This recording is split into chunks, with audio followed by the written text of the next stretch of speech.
कि अम्मा जी के साड़ी चाहिए, बाबूजी के घोड़ी हो,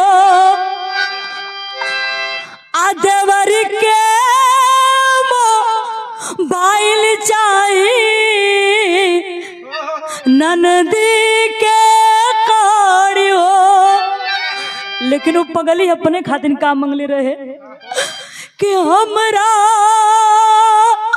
खातिर इतने बा निहोरवा राजा जी,